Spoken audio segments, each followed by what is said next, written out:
Welcome to the Growth Room. Today we're exploring one of the most inspiring books on mental toughness ever written, Can't Hurt Me by David Goggins. In this audiobook summary, you'll discover how discipline, accountability, and resilience can help you overcome self-imposed limits, face adversity with courage, and unlock far more of your potential than you ever thought possible. Introduction: The making of an uncommon mind. Before he became a global symbol of human endurance, David Goggins was a man drowning in his own limitations. To truly understand the power of the philosophy detailed in Can't Hurt Me, you have to understand the sheer depth of the valley he crawled out of. His childhood was a crucible of severe domestic abuse, poverty, systemic racism, and a learning disability that left him functionally illiterate as a teenager. He coped the way many of us do when life feels overwhelming, by erecting a shield of victimhood, seeking comfort in food, and running away from accountability. By his early 20s, he weighed nearly 300 pounds, worked a dead-end job spraying for cockroaches at night, and felt utterly paralyzed by a profound lack of purpose. The turning point came when he watched a documentary on the Navy SEALs.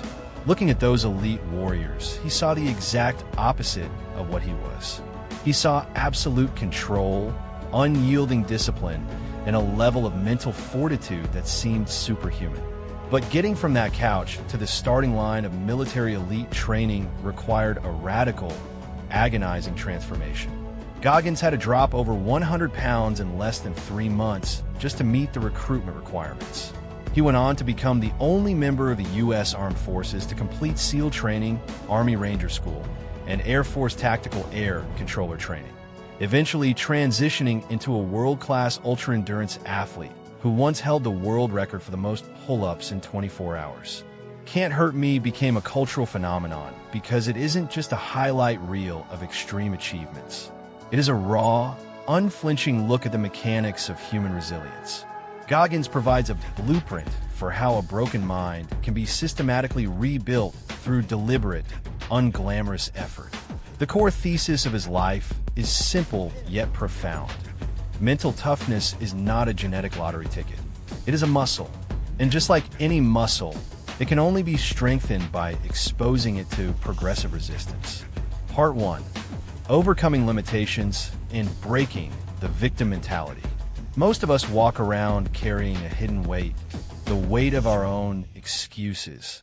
When things go wrong, our default psychological setting is often to look outward. We blame our upbringing, our lack of resources, our demanding bosses, or our genetic predispositions. This is what psychologists call an external locus of control, and Goggins frames it as the ultimate trap, the victim mentality. Breaking this mentality requires an uncomfortable, radical shift toward absolute personal responsibility.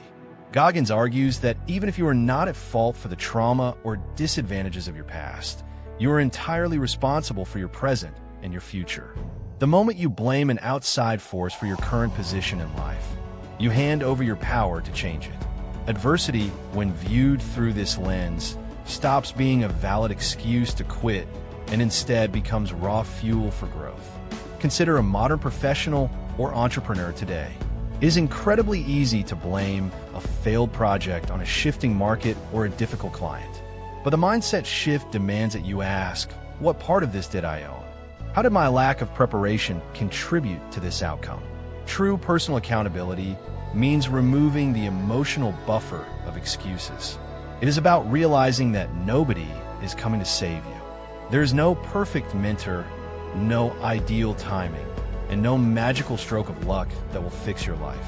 The realization that you are completely on your own can be terrifying at first, but it is also the most liberating realization you will ever have because it means the solution lies entirely within your control. Part 2. The foundation of mental toughness. How do we actually build this resilience? In a world obsessed with quick fixes, hacks, and optimization shortcuts, Goggins' approach is refreshing because it offers no compromises. You build mental toughness by deliberately seeking out discomfort.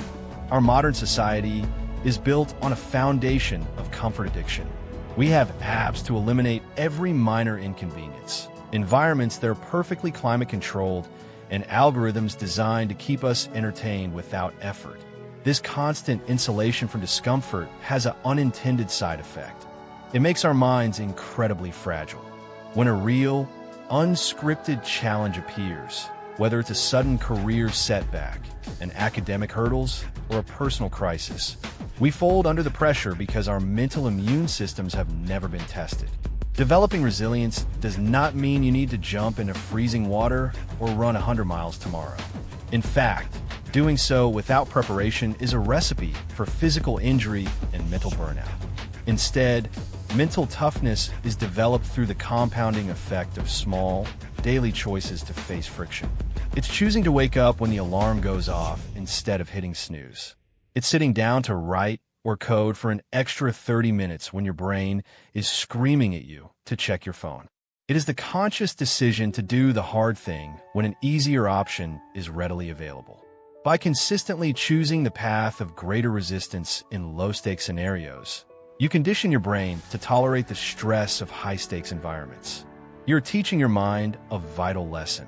Discomfort is not an emergency. It is simply a state of transition. Part 3. Deconstructing the 40% rule. One of the most famous concepts from Goggins' philosophy is the 40% rule.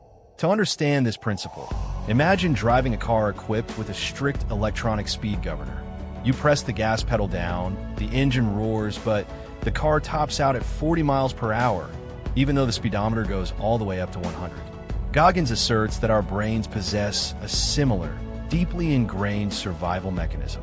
When we are engaged in a difficult task, whether running a marathon, studying for an exhausting exam, or pushing through a brutal work week, our brain begins firing intense warning signals the moment we start feeling tired or stressed. It tells us we are completely spent, that we have nothing left to give, and that it is time to quit. Goggins argues that when your mind tells you that you are completely finished, you have actually only tapped into about 40% of your true physical and mental reserves. Now, it is crucial to clarify a major point here. The 40% rule is a powerful motivational metaphor, not a literal, peer-reviewed scientific formula. From a physiological standpoint, your body has very real limits, and ignoring severe pain, dehydration, or structural injuries can lead to permanent damage. The true value of the 40% rule lies in its psychological application. It is a tool designed to help you pause and question the validity of your first wave of fatigue. When you feel the overwhelming urge to procrastinate, quit, or take the easy way out, that feeling is rarely a reflection of actual physical or cognitive exhaustion. Instead, it is your brain trying to protect you from discomfort. By recognizing this warning signal as an overprotective governor rather than an absolute limit, you can learn to sit with the pressure, breathe through the discomfort, and discover that you possess a vast reservoir of focus and energy just waiting to be unlocked. Part 4. The accountability mirror. If you want to change your life, you have to start with an unforgiving look at reality. You cannot fix a problem you refuse to acknowledge. To force this confrontation, Goggins developed a practical tool he calls the accountability mirror. During the darkest period of his youth, when he was overweight, failing school, and completely directionless, he stood in front of his bathroom mirror and did something most people spend their entire lives avoiding. He spoke the absolute, unvarnished truth to himself. He didn't use soft language. He didn't make excuses for his circumstances, and he didn't try to comfort himself with empty, self-help platitudes. He looked at his reflection and called out every single weakness, flaw, and failure directly. The accountability mirror is a ritual of radical self-assessment. In our modern culture, we are often told to protect our self-esteem at all costs. While self-compassion is absolutely vital for mental health, it can sometimes be weaponized by our brains to justify mediocrity and inaction. We cushion our failures with phrases like, "I just didn't have enough time," or "the system was rigged against me." The accountability mirror strips away that comforting static. It forces you to look at your reflection and state exactly where you are falling short of your own standards. To implement this safely and effectively, you write down your insecurities, your dreams, and your daily goals on sticky notes and paste them directly onto your mirror. This transforms your reflection into a visual dashboard of personal responsibility.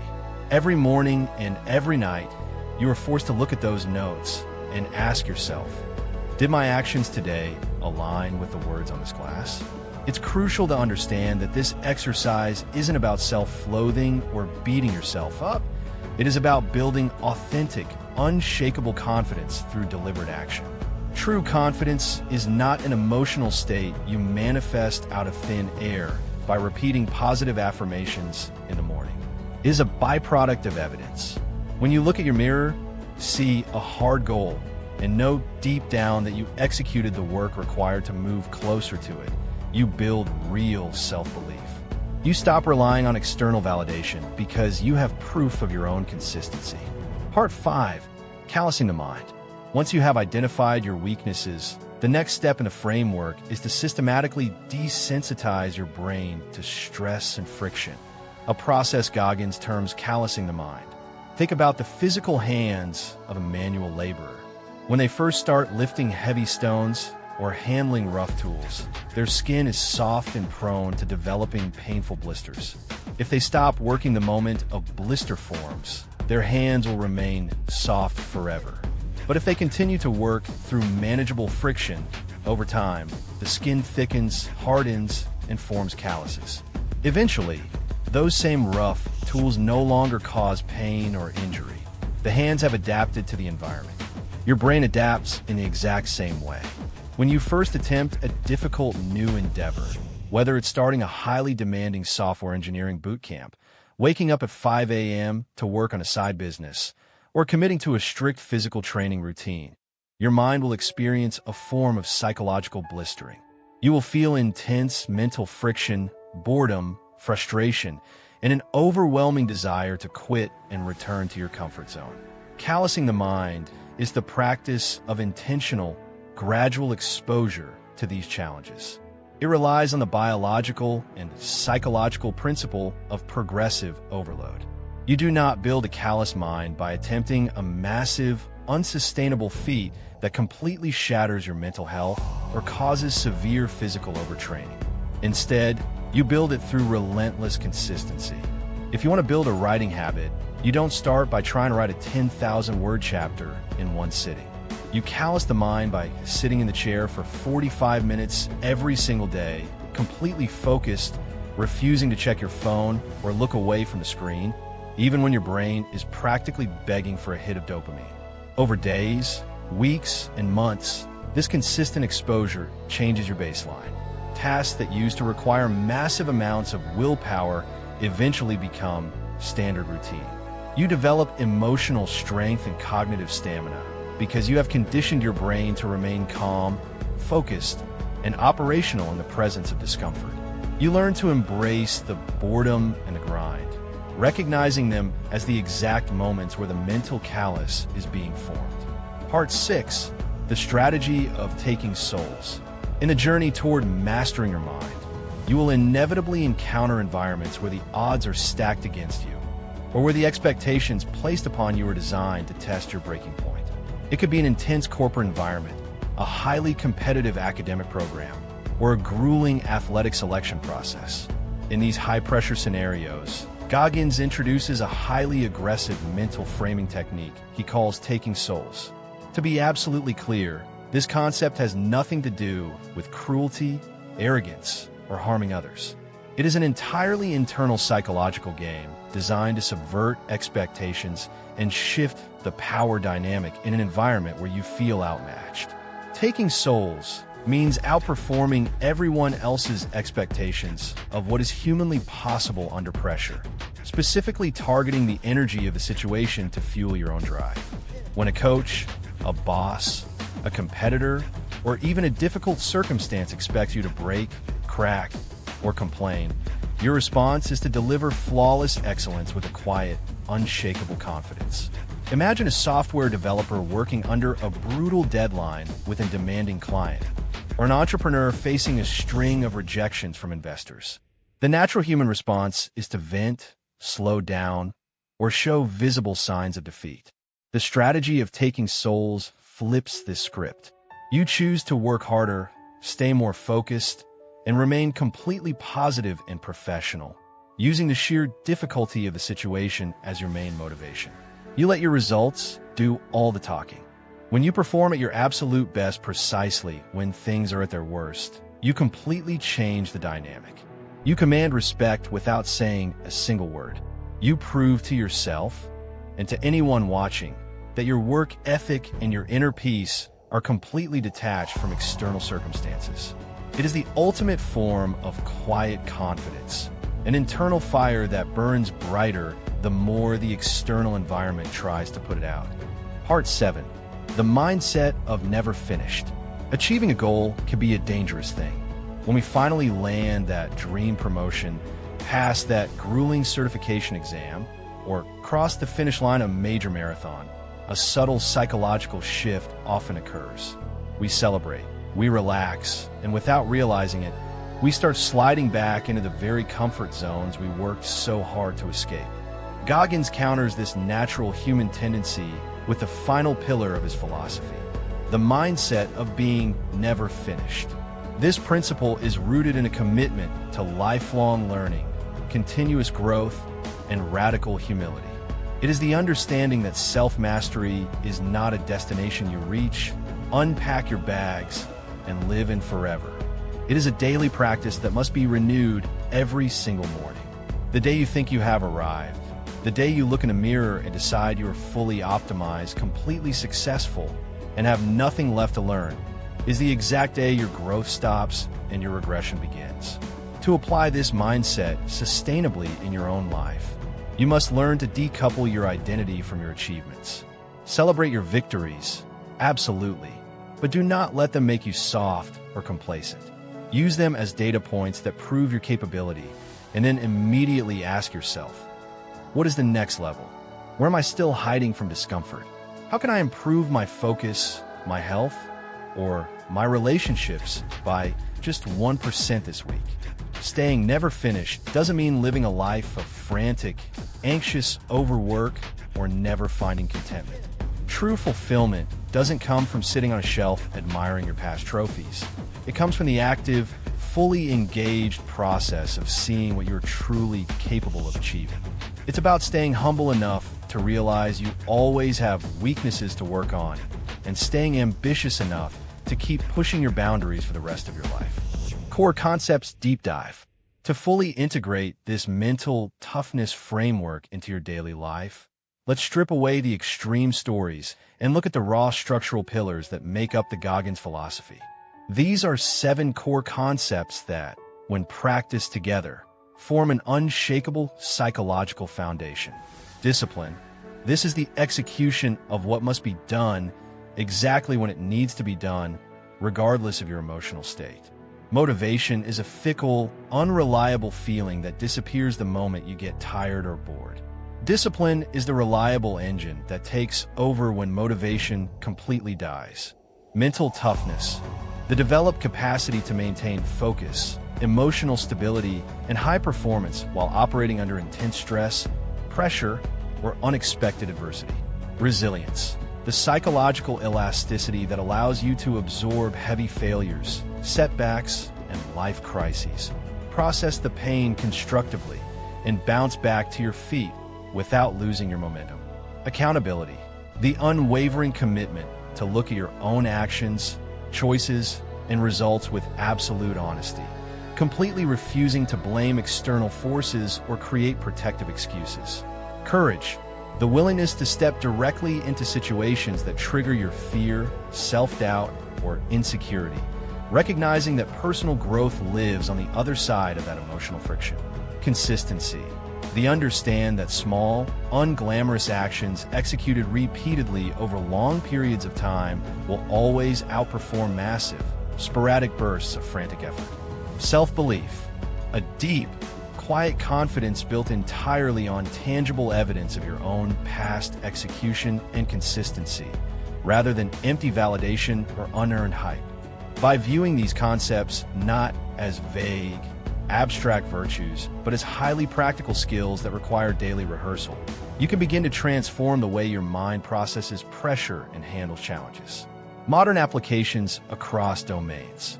It is easy to look at a story about Navy SEAL training or ultramarathons and think, that doesn't apply to my life. But the underlying cognitive mechanisms are entirely universal. The exact same mental muscles required to run through physical fatigue are the ones needed to navigate the complex stresses of modern life. Let's look at how these principles translate directly into practical utility across different domains. For students and academic aspirants, the greatest enemy of academic excellence is procrastination and the constant pull of digital distractions. Applying the framework means treating your study blocks like a mental crucible. Use the accountability mirror to audit your actual study hours versus your screen time. When you're sitting in the library trying to master a complex topic and your brain starts screaming to check social media, apply the 40% rule. Recognize that the initial wave of mental fatigue is just your brain seeking a shortcut to easy comfort. Sit with the frustration of the difficult math problem or the complex text for an extra 15 minutes. That is where the mental callus is formed. For entrepreneurs and business professionals, building a company or managing a high-stakes career is a long war of attrition marked by constant rejection, pivoting, and uncertainty. When an investor turns you down or a major product launch fails, the victim mentality will tempt you to blame the market or a lack of capital. Radical ownership demands that you look at the failure, figure out what variables you controlled, and adjust your strategy. Use the taking souls concept by maintaining flawless professionalism, execution speed, and optimism precisely when your competitors are panicking or slowing down due to an economic downer. For software developers, the biggest hurdle is often the cognitive exhaustion of debugging complex code or the imposter syndrome that comes with rapidly shifting tech stacks. Callusing the mind means leaning directly into the code bases that scare you, treating the frustration of a broken program not as a sign of incompetence, but as resistance training for your problem-solving skills.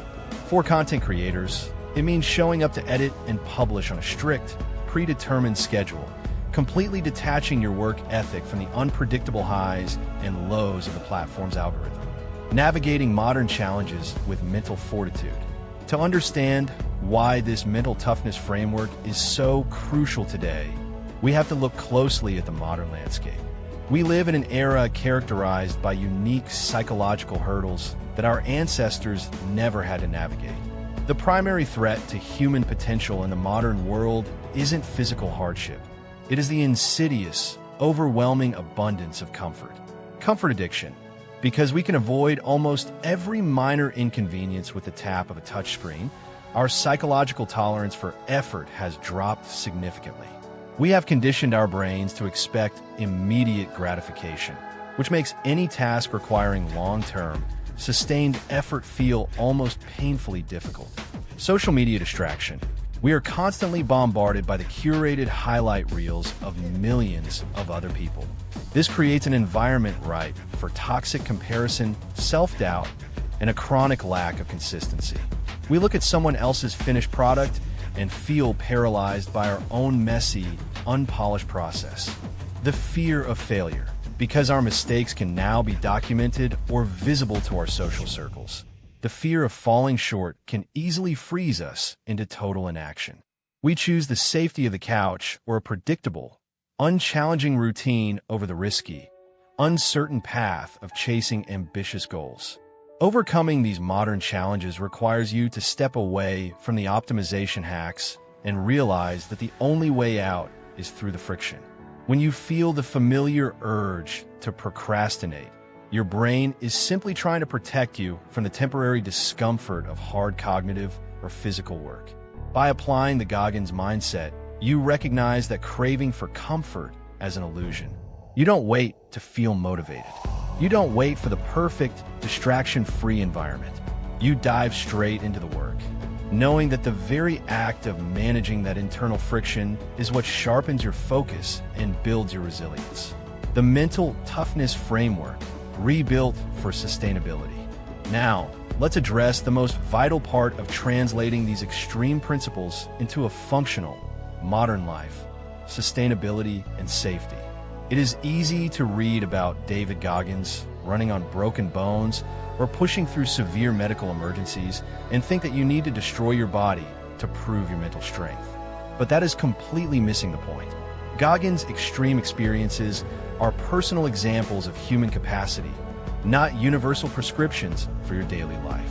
True, world-class mental toughness isn't about mindless self-destruction. It is about intelligent, deliberate, and sustainable self-mastery. If you run until your knees blow out or work until you experience a severe psychological burnout, you haven't proven your discipline. You have simply sidelined yourself in the game. Extreme overexertion, injury/burnout, zero progress, sidelined. Progressive friction, active recovery, exponential lifelong growth. The sustainable mental toughness framework relies on 6 clear, sequential pillars designed to expand your limits without breaking your health. Accept responsibility. Look at your current life with absolute honesty. Strip away the protective layer of excuses and recognize that you possess the ultimate power to change your trajectory. Build systemic discipline. Establish non-negotiable daily routines that do not depend on your emotional state. Show up and do the work simply because you said you would. Seek constructive discomfort. Deliberately introduce small, manageable challenges into your life to progressively stretch your comfort zone without triggering chronic stress or physical injury. Track progress realistically. Use tangible tools like journals or tracking metrics to evaluate your execution based on hard data rather than erratic emotions. Prioritize active recovery. Understand that sleep, proper nutrition, mobility work, and mental downtime are not signs of weakness. They are the essential structural inputs that allow your mind and body to adapt to stress and grow stronger. Commit to never-ending improvement. Treat self-mastery as a lifelong marathon. Focus on being just 1% better today than you were yesterday, celebrating your growth while remaining deeply humble. Practical daily exercises for the modern mind. To help you seamlessly integrate this framework into your busy routine, let's break it down into concrete, actionable daily practices. These exercises require zero special equipment or elite military backgrounds, just a willingness to face small moments of friction every day. The morning challenge.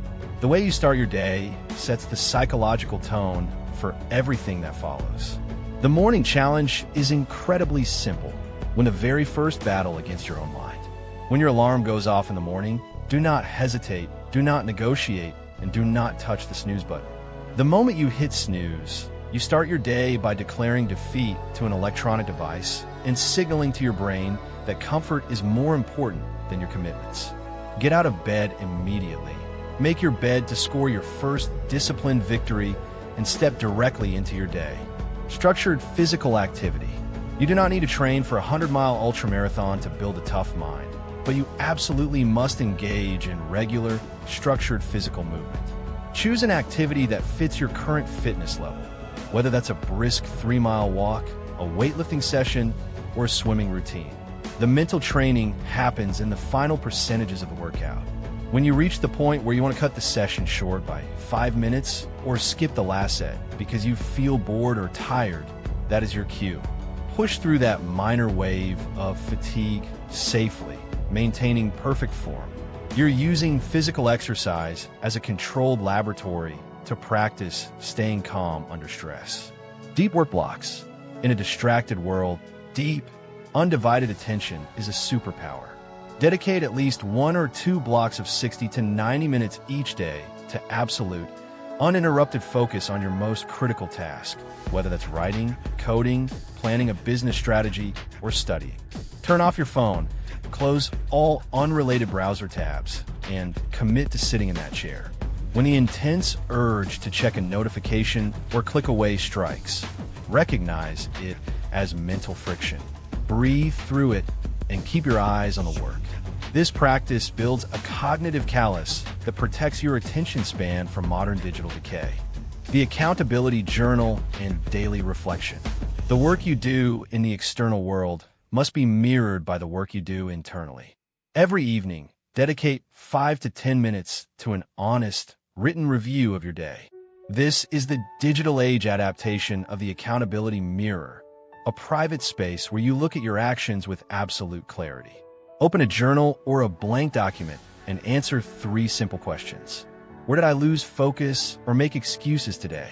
Where did I face friction and execute anyway?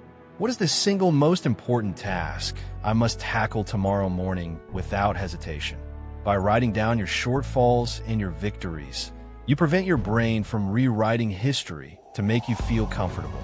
You track your weaknesses over time, noticing patterns, like an afternoon slump where you consistently drift to social media, and you design practical strategies to overcome them. This daily reflection transforms your personal growth from a vague, emotional desire into a structured, data-driven practice. The weekly self-review protocol. At the end of every week, step back and look at the bigger picture. A weekly self-review prevents you from getting caught in the daily grind and ensures your efforts are aligning with your long-term goals. Look across all key domains of your life: your career, your physical health, your studies, and your relationships. If you missed your targets, don't beat yourself up and don't make excuses. Treat the deficit as pure data. Ask yourself, was my plan unrealistic, or did I allow comfort to dictate my choices? If you hit your targets, acknowledge the consistency, protect yourself from complacency, and plan the next incremental step. This weekly routine ensures that you're constantly calibrating your workload, optimizing your recovery, and maintaining a sustainable, lifelong trajectory of growth. Real-life examples. The architecture of sustainable progress. To fully understand how these principles look when applied out in the real world, let's move away from the extreme examples of elite military training and look at how everyday people use this mental toughness framework to achieve remarkable, sustainable success. The career pivot. Mastering the code. Consider an individual working a stable but unfulfilling job who decides to pivot into software engineering. They enroll in a rigorous, part-time online boot camp while continuing to work their full-time job. Within 3 weeks, the sheer volume of complex information triggers a massive wave of imposter syndrome. Their brain screaming that they aren't smart enough is the 40% rule in action. It is a psychological mechanism trying to protect them from the intense cognitive discomfort of learning something entirely new. Instead of quitting, they apply the callusing the mind principle. They commit to a non-negotiable routine: 2 hours of deep, uninterrupted coding every single night at 8 p.m., regardless of how tired they feel from their day job. They manage the friction by breaking complex problems down into tiny, manageable steps. They prioritize high-quality sleep and nutrition to allow their brain to process the new information. Over 6 months of relentless, daily consistency, their baseline shifts. The concepts that once felt completely incomprehensible become second nature. They pass the course, build an impressive portfolio, and successfully land their first developer role. Not through a sudden burst of genius, but through the deliberate compounding of daily mental resilience. The student athlete, balancing the load. Imagine a competitive university track athlete who is also pursuing a demanding pre-medical degree. The sheer volume of lectures, laboratory sessions, intense physical practices, and travel schedules creates a high-pressure environment where it is incredibly easy to slip into a victim mentality or experience severe burnout. This athlete applies radical ownership by organizing their entire week down to the hour, removing all dead time spent on mindless scrolling. When they hit a brutal midterm week where they feel physically exhausted and academically overwhelmed, they don't ignore their body signals and run themselves into an injury. Instead, they apply the framework intelligently.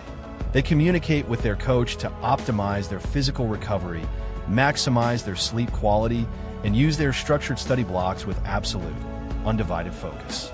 They use the concept of taking souls during their exams, channeling the stress of their tight schedule into a quiet, calm determination to excel precisely when the pressure is highest. They graduate at the top of their class while earning an all-conference athletic title, providing a masterclass in balanced execution. The creative journey, conquering the empty page.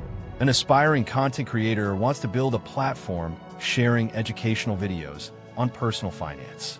For months, they paralyzed themselves with self-doubt and perfectionism, worrying about their lack of professional equipment or what their friends might think of their work.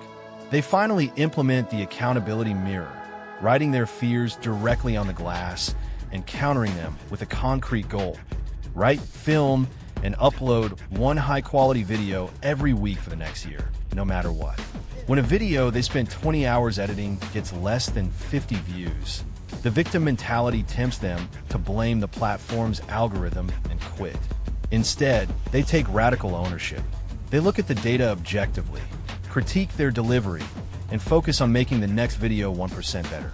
They treat the lack of immediate validation as resistance training for their dedication. By detaching their work ethic from external applause and staying anchored to the discipline of the process, they build a deeply engaged audience of tens of thousands of subscribers within 18 months. As we reach the conclusion of our journey through David Goggins' philosophy, let's synthesize everything we've learned into a clear, actionable blueprint that you can begin executing immediately. Can't Hurt Me is ultimately a book about closing the massive gap between the person you currently are and the person you have the potential to become. It is a reminder that your mind is either your greatest asset or your most limiting liability, and you get to choose which one it is based on the daily choices you make. The 5 biggest lessons. The mind is the ultimate governor. Your feelings of fatigue, boredom, and self-doubt are not absolute truths or physical stop signs. They are merely protective suggestions from an overprotective brain. You have far more cognitive and physical reserve than you realize. Radical ownership is the only way out. Stop waiting for external conditions to become perfect. Stop waiting for someone to rescue you or feel sorry for you. Take complete, uncompromising responsibility for your life, your focus, and your results. Discomfort is the currency of growth. True confidence, resilience, and capability cannot be bought, hacked, or manifested through positive thinking alone.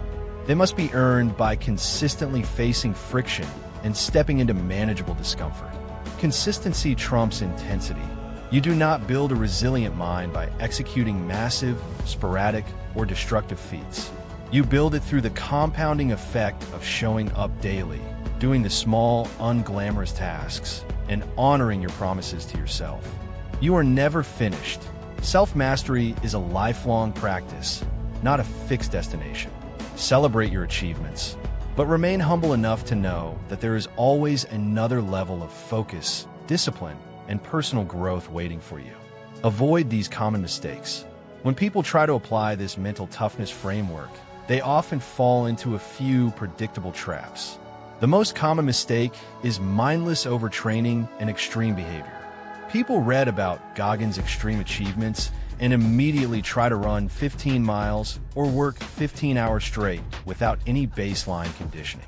This inevitably leads to severe physical injury, intense mental burnout, and total frustration. Another major trap is using accountability as a tool for self-flagellation. The accountability mirror is designed to provide clear, raw data about your performance so you can improve.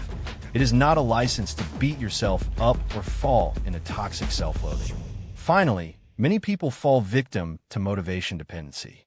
They wait until they feel inspired or energized to start their work, completely forgetting that motivation is a fleeting emotion.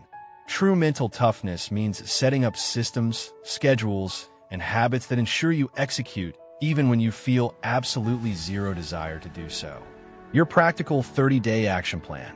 If you want to transition these insights from abstract theory into lived reality, follow this sustainable, high-impact 30-day action plan. Days 1 to 10. The blueprint phase start with the lowest hanging fruit. For the next 10 days, commit to winning the morning challenge. No snooze button. Get out of bed immediately and make your bed. Write down your current goals, distractions, and weaknesses on sticky notes and put them on your bathroom mirror. Face that reality every morning and night. Days 11 to 20. The friction phase, maintain your morning victories and introduce structured friction. Dedicate 160 to 90-minute block every single day to absolute deep work with zero digital distractions. Additionally, add 30 minutes of intentional, controlled physical movement, practicing staying calm and breathing smoothly when you start to feel tired. Days 21 to 30, the callus phase, keep the entire routine locked in. At the end of each week, conduct your formal weekly self-review. Audit your progress based on hard data. When you feel the intense urge to skip a session or cut a deep work block short, consciously apply the 40% rule. Stay in the chair or finish the workout with perfect form. Notice how your mental baseline has shifted over the month. Conclusion: step into the growth room. Thank you so much for listening to this complete audiobook summary of Can't Hurt Me by David Goggins. If this breakdown brought you immense value, helped clarify your goals, or gave you the spark you needed to step up your discipline, please hit that like button, subscribe to the channel, and share your thoughts in the comments below. Let me know, what is the #1 comfort zone you are committing to break out of this week? I read every single comment, and your engagement helps spread these powerful messages to minds all over the world. Welcome home to the Growth Room. This channel is built for the individuals who refuse to settle for mediocrity. We are a community dedicated to deconstructing the world's most powerful books on discipline, productivity, psychology, success, resilience, and personal growth. We strip away the fluff and deliver the raw, actionable frameworks you need to optimize your mind, your career, and your life.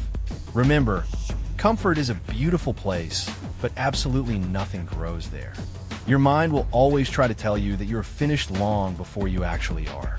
It will try to bargain with you, make excuses for you, and tempt you with the easy path. But you now possess the blueprint to push past those self-imposed boundaries.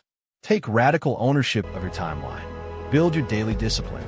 Seek out constructive friction, and callous your mind against the distractions of the modern world. You are entirely capable of rewriting your story, redefining your limits, and defying the odds. Go out there, dominate your day, and remain completely unfinished. We'll see you in the next video right here in the Growth Room.